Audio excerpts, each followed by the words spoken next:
In this episode, I'm sharing how to create a meal plan that works for you and your family. I hate meal planning. Hate is a pretty strong word, but I really dislike meal planning. It's seriously one of my least favorite things to do as a mom and wife, and it is pretty much my responsibility at this point in time. So maybe you can relate to this, or maybe you'll think I'm just completely crazy, but I used to get so upset when the kids were younger, and I would take all of this time to plan the meal, go grocery shopping. I would do all the things. It would be healthy.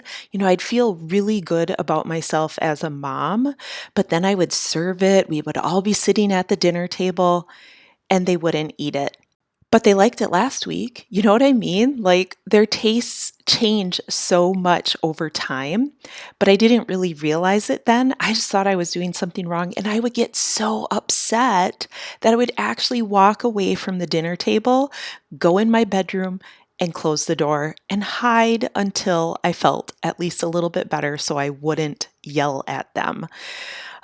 So those are really bad memories that I have, but I'm hoping that you can relate to that a little bit. Just that level of frustration in preparing something for other people and then having them not like it anyhow. And when they're little, they don't know that they're hurting your feelings or the amount of time and effort that you put into it. So then there's all this pressure from society telling us that how we currently cook probably isn't good enough. And if we're cooking unhealthy for our families, well, then we're not doing a good job as a mom. But then we have the commercials in all the kids' shows that show junk food. Like we just cannot win, right? But we can. We just have to shift our thinking a little bit, and we really have to get out of the whole concept of what society is telling us, what our friends and family are telling us, what social media is telling us. When we forge our own path and do what works best for us, for our families, and for our current season of life, then we really can feel good about what we're doing. And the reason is nobody knows your life the way that you do. And this is what I teach in my online course called Home Organizing for Beginners. You have the opportunity to learn the foundational elements of home organizing so that you can have an organized home that works for you through every season of life. Sure, I give you documents to get you started, but the real deal is that you learn how to do each critical step so that you can get back on track when life gets crazy, because it always does, doesn't it? So, meal planning plays a role in an organized home because you're not going to waste so much time like I did. Like, let's be real here. I would get home from work, I would have a baby on my hip, I'd kick my shoes off, I'd have two little kids running around because their ages from the youngest to the oldest is only 3 years. And I would get home from work, we would go in, and the kids would be like, "Mommy, I'm hungry. What can we eat?" And they would be going for anything they could reach, right? And the baby on my hip, she's crying because she's hungry. And it's a panicky time. It's a frustrating time. So, meal planning will help settle that down. Meal planning will give you a sense of calm and peace when you get home that you already know you have the food that you need to make the meal. You know that you know what you're making, because I think sometimes that's the hardest part of cooking is figuring out what to make. So let's get to the crux of creating a meal plan, one that will work for you and your family.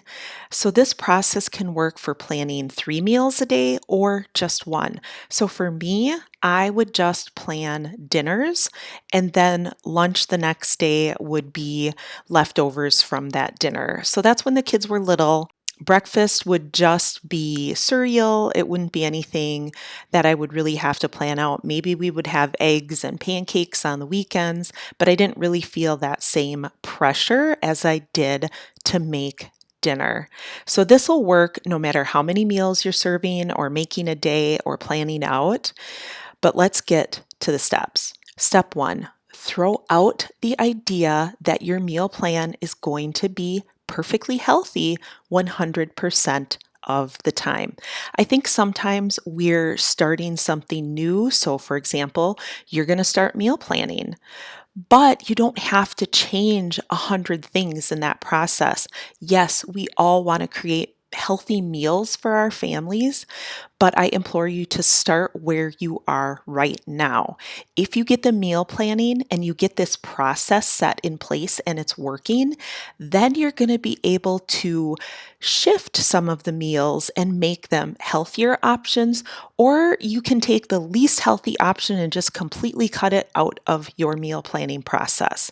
So, step number one, throw out the idea that your meal plan is going to be perfectly healthy 100% of the time.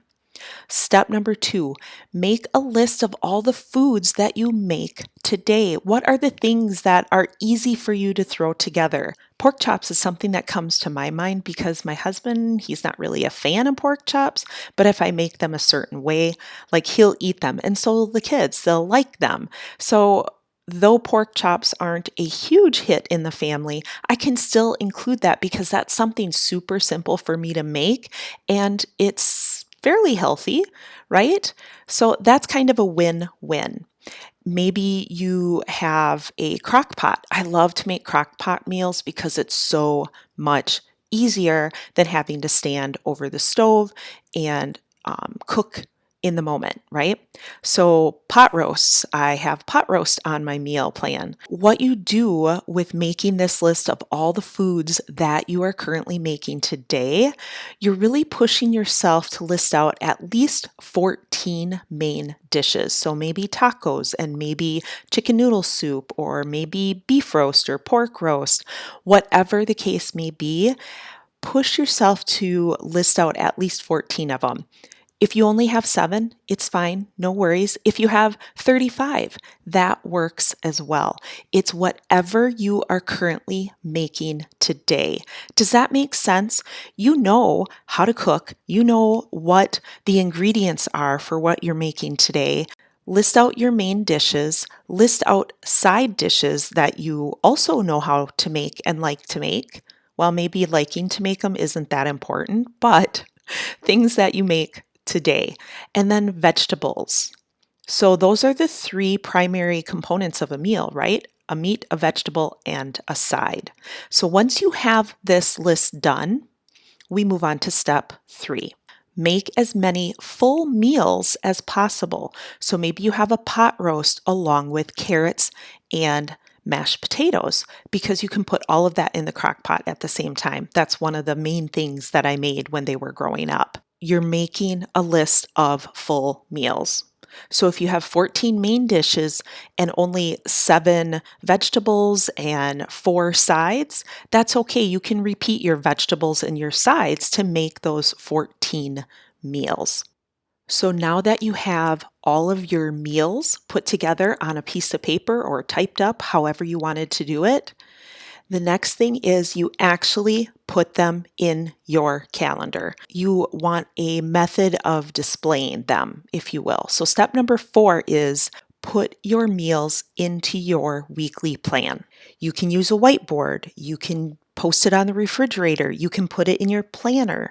One of the things that I really like to do is put it into my Google Calendar. And I do have my Google Calendar shared with everybody in the family at this point in time, now that the kids are older and they actually have their own devices and such.